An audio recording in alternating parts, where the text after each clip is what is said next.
हर लड़की अपनी शादी का सपना देखती है, लेकिन मैंने कभी नहीं सोचा था कि मैं शादी के अगले ही दिन हॉस्पिटल बेड पे होंगी। क्योंकि शादी के अगले ही दिन मेरी हिप रिप्लेसमेंट सर्जरी स्केड्यूल हुई थी। मेरे हाथों से मेहंदी भी नहीं उतरी थी और मैं हॉस्पिटल में एडमिट थी। आई वुड से शायद सबसे मुश्किल चीज़ सर्जरी नहीं थी, लेकिन उसके बाद की रिकवरी थी, जो कि बहुत बहुत डिफ़िकल्ट थी। सो मैं ना मयूरी है, मैं आज से आप सबसे अपनी हिप रिप्लेसमेंट जर्नी शेयर करने वाली हूँ, जिसमें मैं आपसे अपने रियल एक्सपीरियंस शेयर करूँगी। सीरीज़ में मैं ऑनेस्टली आपसे शेयर करूँगी surgery experience, recovery, mental health, living alone struggles, physiotherapy, दर्द, हीलिंग और वो सारी बातें जो यूजुअली डॉक्टर्स भी नहीं बताते या कोई नहीं बताता। बिफ़ोर सर्जरी मुझे पता ही नहीं था ये इतनी बड़ी प्रॉब्लम है।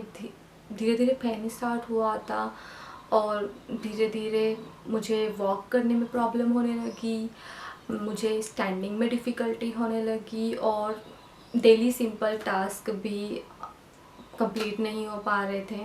मैंने बहुत सारे अल्ट्रासाउंड्स करवाए क्योंकि मुझे लगा था, मुझे नहीं, ऑस्ट्रेलिया में डॉक्टर्स को लगा था कि शायद मुझे स्टीरॉइड्स की कुछ प्रॉब्लम है, so they will put the steroid injection and problem solve हो जाएगी।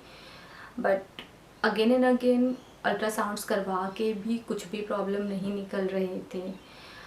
मुझे समझ नहीं आ रहा था मुझे क्या हो रहा है। फिर मैं इंडिया गई, मैं इंडिया डॉक्टर से मैंने बात करी और आई डोंट नो, लाइफ ने ऐसा ट्विस्ट दिया जिसका मैंने कभी इमेजिनेशन भी नहीं किया था। मैं अपनी शादी के लिए इंडिया गई थी और मुझे पता चला कि ये सर्जरी बहुत ज़्यादा इम्पॉर्टेंट है। मेरे हिप्स में 90% डैमेज हो चुका है और मुझे सर्जरी अर्जेंट में ही करवानी होगी। एक तरफ शादी का पूरा एक्साइटमेंट था, सब कुछ बहुत खुश थे, और दूसरी तरफ ऑपरेशन थिएटर का डर। सोशल मीडियाज़ पे, इंस्टाग्राम्स पे लोग सिर्फ वेडिंग पिक्चर्स देखते हैं, लेकिन कैमरे के पीछे क्या चल रहा होता है कोई नहीं जानता। मैं स्माइल कर रही थी, मेरी फैमिली स्माइल कर रही थी, लेकिन अंदर डर, कंफ्यूज़न, एंजाइटी और फ्यूचर की टेंशन थी।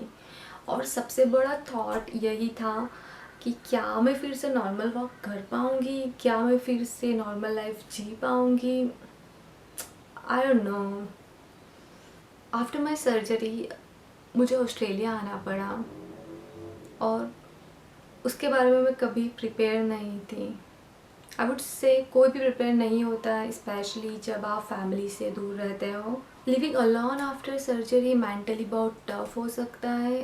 उठना, बैठना, खाना बनाना, शावर लेना, मेडिसिन मैनेज करना, एक्सरसाइज करना, लेकिन शायद इस फेज़ ने मुझे सबसे ज़्यादा स्ट्रॉन्ग बनाया। Now the question is why I am making this series. मैं ये सीरीज़ सिंपैथी के लिए बिल्कुल भी नहीं बना रही हूँ। मैं इसलिए बना रही हूँ क्योंकि मुझे कुछ टाइम पहले एक लड़की का कॉल आया था from the doctor who has done my surgery, and वो भी काफ़ी यंग एज में, 24 years old. She called me and asked me so many questions that she was not aware about. Doctors हमें बताते हैं कि हाँ सर्जरी कैसे होने वाली है, सर्जरी होने के बाद क्या चेंजेस होंगे या सर्जरी का प्रोसीजर क्या होगा, बट डॉक्टर्स हमें ये नहीं बताते कि रिकवरी कैसी होगी एंड फीमेल के लिए आफ्टर मैरिड लाइफ कैसी होगी, क्या वो सब कुछ फिर से हैंडल कर पाएगी, sexual life, pregnancy, I don't know, like सारी चीज़ें डिफ़िकल्ट हो जाती हैं। सो मैं इसलिए सीरीज़ बना रही हूँ ताकि मैं आप लोगों से अपना एक्सपीरियंस शेयर कर सकूँ। और अगर मेरी सीरीज़ देखकर किसी भी इंसान को होप मिले तो शायद मेरा पेन किसी पर्पज़ के लिए था। सो अगले एपिसोड में मैं आपसे शेयर करूँगी my surgery day, my operation theatre experience, first walk after surgery और रिकवरी का सबसे पेनफुल पार्ट जो मैं शायद कभी नहीं भूल सकती। सो अगर आप भी मेरी जर्नी का हिस्सा बनना चाहते हैं सो प्लीज़ इस चैनल को सब्सक्राइब कीजिए, because this is just beginning of my helping journey. Thank you, bye.